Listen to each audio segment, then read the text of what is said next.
Hey everyone, welcome to another episode of Dimension X Digital's Free It Friday, where we take action figures and free them from their plastic and cardboard prisons. And today we have... how to describe this? Well, right off the bat, let's just say it is a figure of the Spirit, created by the late, great Will Eisner, and adapted poorly into a feature film by Frank Miller, which this is based off of. Now, while this is not a classic interpretation of the Spirit in terms of like color, the look is actually pretty spot on. However, he's wearing all black and got some red. He doesn't have like, the blue suit, like, the classic, 1940s version. However, this is kind of, if you can get past the Sin City aesthetic, it's actually a pretty cool figure. And this one, let's see, what year is this from? This is from 2009. So, did the movie come out in 2009? I thought it came out in like 2008, maybe? I don't know. Anyways, this thing's been in here for 10 years. So I say we open them up. You can tell by the layer of dust on top that it has been in here for a while. So yeah, let's take a look at it. Pretty basic packaging. Nice big window box. There's not too much being covered up except for here. It lists what it comes with. It's the Spirit, of course. Comes with a cat, a crowbar, manhole cover, and alternate hands. Let's see. On the back, you have a full line. Let's see. You have the Thug, who I can't remember her name. I know one's like Audios. I think the other one's Amigos. The Octopus, Sans Serif, the Spirit, and Plaster Paris. The shop I got this at also had an Octopus figure, but oh man, that I don't know if any of you guys have seen this movie. It is bizarre. It's so bizarre, and it's so weird that it's so weird, especially when you understand how much Frank Miller looked up to Will Eisner and was so worried that, oh, I'm not the right guy for the job, I'm gonna mess it up. And then apparently within minutes he decided that he was the only one who could possibly do it, even though he had never directed a film by himself before. I think he had only co-directed Sin City, and Lord knows how much of that he actually directed. And then he had done screenplays. He did he wrote the screenplay for RoboCop 2 and 3, probably some other stuff I'm forgetting. However, Frank Miller decided that the Spirit was going to be Sin City 2. I don't know why. I maybe it's because that was the only experience he had, was shooting that green screen version, and maybe that's how he felt comfortable enough to do it. But it is something. So, anyways, let's take another look at this. This is actually a Mezco figure. This is one of their, I don't know, I can't remember when Mezco actually came around. Probably a few years before this. If you look at it, I mean, it looks like an early NECA or even a McFarlane figure, but you can see it has a little more articulation, and we'll take a closer look. But it's a pretty cool figure. I'd seen it in the shop a couple times, and of course, reading comics growing up, of course, I'm a Will Eisner, a fan, and he was just hugely fundamental, he created the graphic novel. He started he really laid the groundwork for how comic books were done. And I didn't see anything wrong with owning a Spirit figure, so I'm like, well, yeah, it's based on the horrifying movie, but it's kind of it was $10. So hopefully it's worth $10. So let's open them up and take a look. So let's see. This is that old way of doing things with the tape kind of halfway on the blister pack there, and hopefully it's easy to open. All right, and he's free, sort of. Oh, here's a cat. I didn't even notice. I couldn't even see it. It was hiding underneath that big thing on the bottom there. All right, 10 years in the making to get this guy free. Alright, so let's get this crowbar out of here. And it looks like his extra hands are taped in the box. There we go. Yeah, I don't know what they were thinking with this movie. It is just so weird, and I don't know. I mean, and trust me, I'm a big fan of Frank Miller. I read Sin City when I was way too young to read Sin City, and of course, Dark Knight Returns is hugely influential and just a great book on itself, and you know, his work on Daredevil, of course, is legendary. But my God, I don't know what they were thinking with this movie. Not just in terms of the aesthetic. I mean, because yes, I mean, the Spirit lends itself very, very much to, you know, film noir kind of look. Like, you know, I mean, I'm sure there was a way to actually do kind of a hybrid of what Sin City did on the big screen and what the Spirit, you know, kind of actually looked like. I'm sure there was a way to kind of marry the two and find kind of a happy medium, but they just went straight up black and white with, you know, color highlights here and there, just like Sin City.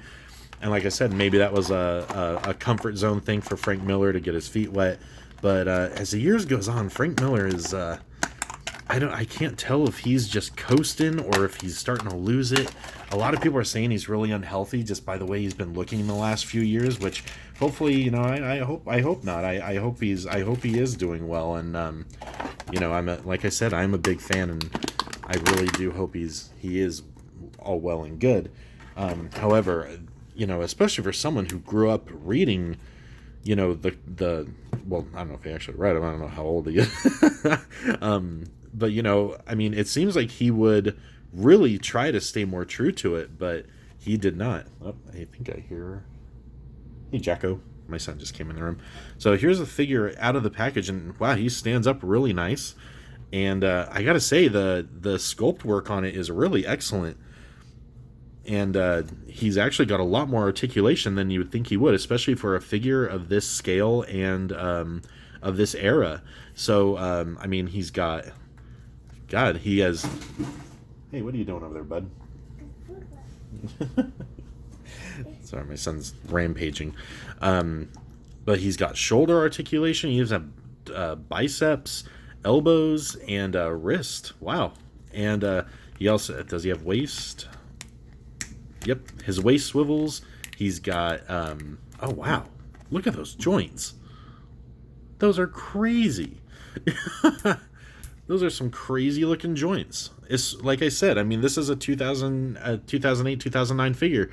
That is pretty nuts.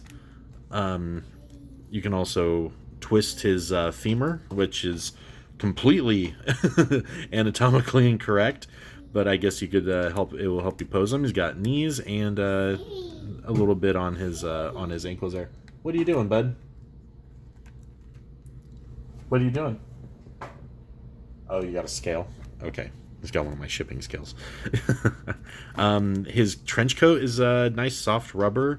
I do like the stylized look of this. Sorry. I do like the stylized look of his tie here, kind of blowing in the wind. Oh, and he's got nice... oh, wow, he's got a real nice ball joint on his neck there. You could really get him in some cool looking poses if you wanted to, you know? And that was one thing. I mean, as bizarre as the movie was and how far it deviated from the source material, I need to get like a stand so I could really set him up. It did look cool. I mean, you know, like, I mean, there is some really weird cartoony stuff in it. But as far as like, you know, there's some really cool stuff, like, you know, like there's some fight scenes with like, you know, a lot of cool shadow work, like kind of like silhouettes, and it's not a bad looking movie at all. It's just not a very good movie about the Spirit. So let's see, there's the figure himself, and he does look really great. I'm not gonna lie, that's a great looking figure. Comes with this crowbar, which has a nice weathered look. It's really, really solid feeling. but it doesn't feel like it's gonna snap. What, hun? You want to go outside? It's too hot to go outside. It's like 108 degrees here today. We're not going outside. Yeah. The crowbar has, nice little details on it. It actually has the teeth on both ends, so pretty cool. He's got his 2 alternate hands, which are closed fists, which makes a little more sense. The Spirit is more of a hand-to-hand type fighter. And we have a cat, which I can't remember the significance of this. I don't know. I think this is more of a movie thing. This cat's face is pretty funny. Yeah, I don't think they really cared too much about this. This is, that's a cat, I guess. And those eyes, man. Cats, have probably a short supply of, I don't know, it looks a little inbred to me. Oh, over there it goes. And what else did it come with? Oh, a manhole cover. This is totally a movie thing. Like, I like how it just says city. And it has some little pegs on it for some reason. There's no pegs on there, so I'm not exactly sure what that. Maybe it combines with some of the other figures, makes a base or something. I don't know. Daddy. Yeah. Oh, you look cozy. You sitting? Are you eating your cereal? Good boy. So yeah, I don't really. I mean, I guess a nice little fodder piece for some diorama. I'd actually, I think I'd just prefer him with his. Let's see how these other hands go on. Okay, pop right off. I think I'd just prefer them with the fists. Well, these are interesting. They're not just quite pegs. If you look at them, they actually seem like they'll snap in and actually be a little tight. So that's kind of cool. Sometimes on these new figures, you put the new hands on and they kind of want to pop off a little too easy. So there you go. And that's a pretty great likeness of the actor too. I can't remember his name. What's his? I know he's on Suits. I know. I cannot remember this guy's name. It's like Mocked or something like that. I can't remember. But yeah, I know he's on Suits, and that's like the only other thing I've seen him in. That's a pretty good likeness as far as the movie version goes. That was one thing that was a little weird about the movie too, is that the Spirit was very much portrayed as like a 1940s, like almost like a strongman. I mean, he was always known as like a very blue collar everyman kind of guy, but the way he was drawn, he's always a bigger dude. So in the movie they kind of make him a little scrawny, and in the movie he can get like impaled and shot a million times and stuff like that. I don't remember if it was like that in the movie or in the original comic books. I don't remember him being like really supernatural. He just kind of faked his death and or not. Well, he got hurt and then he was like nursed back to health, and then he just decided, I'm gonna let people think I'm dead, and then I can be a crime fighter, like, because he was already a cop. But yeah, that it's actually a pretty great looking figure. I'm actually impressed with it. Very nice detailing, very nice sculpting. Yeah, it's not bad. It's not bad at all. If you're a fan of the Spirit and you want a cool little figure that actually kind of scales well with a lot of the more modern stuff, this isn't a bad way to go. I wish he had like his classic colors, but I can't complain, especially with the stylized look is kind of cool. I'm not gonna lie, it's kind of cool. The only thing is, like I said, the movie is just the most bizarre thing ever made. You have Samuel L. Jackson wearing so many weird costumes, being obsessed with eggs, and like so it was so weird. And they also all the femme fatale stuff with all the girls, and there was a lot of female characters in the books, but he was never really like a ladies man kind of guy. Like, I mean, he was actually more like, I don't know the word, like, but he wasn't chasing skirts around so much in the comic. And I don't know. But then again, we're talking about a movie directed by Frank Miller, so it makes sense.